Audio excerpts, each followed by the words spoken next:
जैसा कि हमारा इतिहास आधुनिक भारत का इतिहास का सीरीज़ है, इसमें हम देख रहे हैं कि बंगाल की जो राजनीति थी उस पर किसका किसका शासन था और उस शासन के दौरान किन्होंने क्या किया बंगाल में, इन सब घटनाओं पर आधारित प्रश्नोत्तरी चल रही है। तो इसी कड़ी को और आगे बढ़ाते हुए आज हम प्रश्न संख्या 11 पर बात करेंगे। प्रश्न संख्या 11 कुछ इस तरह है कि मुगल साम्राज्य के अंतर्गत आने वाले प्रांतों में सबसे संपन्न राज्य कौन था? अवध था, बंगाल था, पंजाब था, सिंध था। आपको बताना है कि मुगल साम्राज्य के अंतर्गत आने वाले प्रांतों में सबसे संपन्न संपन्न राज्य कौन था? तो अवध, बंगाल, पंजाब और सिंध। जिसमें आप सब जानते हैं कि हमारा सही आंसर हो जाएगा बंगाल। सही आंसर क्या हो जाएगा हमारा? बंगाल हो जाएगा। ठीक है, इसमें देखेंगे आप सही आंसर आपका बंगाल हो जाएगा। बंगाल पर हम टिक मारेंगे। आगे हम देखेंगे प्रश्न संख्या 2 हमारा है। प्रश्न संख्या हमारा 2 कहता है कि बंगाल का कौन सा शासन स्वतंत्र था परंतु नियमित रूप से मुगल बादशाह को राजस्व भेजता था? ठीक है, बंगाल का कौन सा शासन स्वतंत्र था परंतु नियमित रूप से मुगल बादशाह को राजस्व भेजता था? इसमें हो जाएगा नवाब अली वर्दी खान, मीर जाफर, मीर कासिम, नवाब सिराजुद्दौला। तो आप देखोगे इसमें सही आंसर आपका हो जाएगा नवाब अली वर्दी खान। कौन सा सही हो जाएगा? नवाब अली वर्दी खान। तो नवाब अली वर्दी खान जो था नियमित रूप से राजस्व भेजता था। ठीक है, अब आगे देखोगे हो जाएगा मुर्शीद कुली खान ने अपनी राजधानी ढाका से स्थानांतरित करके कहाँ बनाया था? मुर्शीद कुली खान था, अपनी राजधानी ढाका से स्थानांतरित की थी और कहाँ स्थानांतरित किया था? ये तो सब जानते हैं, कॉमन क्वेश्चन है। मुर्शीदाबाद, पटना, इलाहाबाद, दिल्ली। तो इसमें सही आंसर हो जाएगा मुर्शीदाबाद। कौन सा हो जाएगा सही आंसर? मुर्शीदाबाद। मुर्शीदाबाद में किसकी राजधानी थी? आप देखोगे मुर्शीद कुली खान की राजधानी थी। मुर्शीद कुली खान की राजधानी कहाँ थी? कुली खान की राजधानी थी मुर्शीदाबाद में। ठीक है, आगे आप देखोगे मुर्शीद कुली खान ने किस प्रथा का प्रारंभ किया था? मुर्शीद कुली खान ने किस प्रथा का प्रारंभ किया था? तो आप देखोगे दीवानी प्रथा, इजारेदारी प्रथा, जमींदारी प्रथा, जागीरदारी प्रथा। तो इसमें सही आंसर हो जाएगा इजारेदारी प्रथा। तो मुर्शीद कुली खान जो था वो इजारेदारी प्रथा की शुरुआत किया था। कौन सी प्रथा? इजारेदारी प्रथा की शुरुआत किया था। ठीक है, अगला क्वेश्चन हम देखेंगे। अगला क्वेश्चन में देखते हैं कि प्लासी के युद्ध में बंगाल के नवाब सिराजुद्दौला की पराजय का मुख्य कारण क्या था? प्लासी के युद्ध में बंगाल के नवाब सिराजुद्दौला की पराजय का मुख्य कारण क्या था? ये क्वेश्चन इंपॉर्टेंट है। क्या है ये क्वेश्चन? इंपॉर्टेंट है। क्यों इंपॉर्टेंट है? आगे विकल्प देखेंगे तो आपको खुद समझ में आ जाएगा। मीर जाफर की धोखाधड़ी, इसमें सब कुछ छिपा हुआ है। एक्चुअल में आप लिख सकते हैं इस पर 8-10 लाइन आप देखिए थे।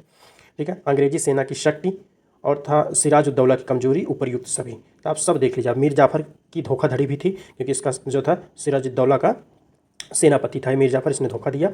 अंग्रेजी सेना की शक्ति, सही बात है, अंग्रेजी सेना बहुत ज़्यादा स्ट्रांग थी। फिर सिराजुद्दौला की कमजोरी, बिल्कुल कमजोरी थी। तो आप देखोगे इस तरीके से देखोगे तो आपको चौथा ऑप्शन सही मिल जाएगा। चौथा ऑप्शन सही मिल जाएगा। ठीक है, आगे फिर देखेंगे हम। आगे फिर देखेंगे मीर कासिम ने बंगाल की राजधानी कहाँ स्थानांतरित की थी? अब देखिए, अभी तक मुर्शीद कुली खां के बारे में पढ़े थे हम, अब हम देखेंगे मीर कासिम। ठीक है, मीर कासिम कौन था? तो मीर कासिम जो बंगाल का नवाब था उसने अपनी राजधानी कहाँ स्थानांतरित कर दी थी? तो आप देखो मुर्शिदाबाद, मुंगेर, पटना, हावड़ा। तो इसमें सही आंसर हो जाएगा मुंगेर। क्या हो जाएगा? मुंगेर। उसने कहाँ स्थानांतरित की थी? मुंगेर में। ठीक है, मुंगेर में स्थानांतरित कौन किया था? मीर कासिम ने किया था। आगे देखेंगे, आगे कहता है प्लासी का युद्ध किस नदी के किनारे लड़ा गया था? प्लासी का युद्ध किस नदी के किनारे लड़ा गया था? आप देखोगे गंगा नदी है, भागीरथी नदी है, हुगली नदी है, महानदी है। तो आप इसमें सही आंसर आप देखोगे ना तो आपका इसमें सही आंसर हो जाएगा भागीरथी नदी के किनारे लड़ा गया था। कौन सी नदी के किनारे लड़ा गया था? भागीरथी नदी के किनारे लड़ा गया था। ठीक है, इसमें आंसर ये सही हो जाएगा। आगे देखिए, आगे है मीर कासिम ने बंगाल का नवाब बनने के बाद क्या किया? मीर कासिम जब बंगाल का नवाब बना तो उसने क्या क्या किया था?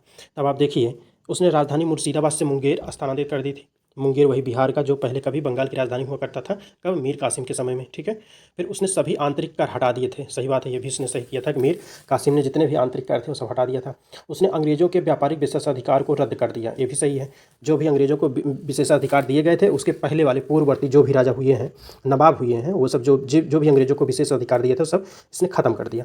अब उपर्युक्त में से सभी, तो आप देखोगे सही बात है, उपर्युक्त में सभी, क्योंकि ऊपर के तीनों सही हैं। ठीक है, ऊपर के तीनों मीर कासिम के संदर्भ में सही बात कह रहे हैं, इसलिए हमारा विकल्प हो जाएगा उपर्युक्त में से सही।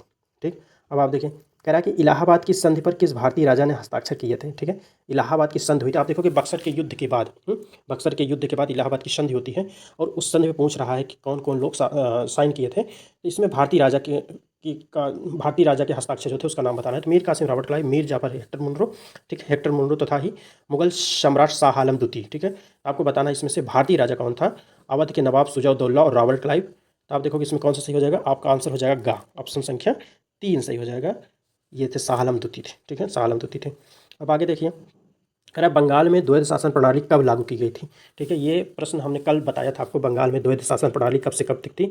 इसमें आप देखोगे सही आंसर हो जाएगा 1765, ठीक है। बाकी तो 1757 भी दिया है, 1772, 1773, लेकिन इसमें सही आंसर होगा 1765। कौन सा सही हो जाएगा? 1765 सही हो जाएगा, ठीक है। 1765 सही हो गया, ठीक है। अब आगे देखिए, आगे देख लीजिए।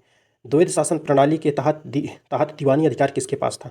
जो द्वैध शासन प्रणाली थी उसके तहत दीवानी अधिकार किसके पास था? नवाब के पास था, अंग्रेजी ईस्ट इंडिया कंपनी के पास था, और आप देखोगे मुगल सम्राट के पास था। उपर्युक्त में से कोई नहीं, ठीक है। उपर्युक्त में से कोई नहीं था। आपको बताना है कि किसके पास था। देखिए, दीवानी का अधिकार आप देखोगे तो अंग्रेजी कंपनी जो थी ईस्ट इंडिया कंपनी, उन लोगों के पास था, ठीक है। दीवानी का अधिकार ईस्ट इंडिया कंपनी के पास था। द्वैध शासन के तहत यही सब तो किया गया था, ठीक है। कि क्या होगा कि खर्चा राजाओं का होगा, वसूली ये लोग करेंगे, ठीक है। तो ये हो गया। उसके बाद अब आप देखिए, ऑप्शन नेक्स्ट है।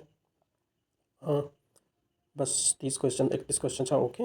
आज तो एक क्वेश्चन ज़्यादा ही हो गया फिलहाल, क्योंकि 10-10 क्वेश्चन का था, 11 क्वेश्चन हो गए टोटल। तो इस तरह आज भी सीरीज हमारी खत्म होती है। अब थोड़ी देर बाद हम करंट के क्वेश्चन को देखेंगे। तब तक के लिए thank you, bye, good night.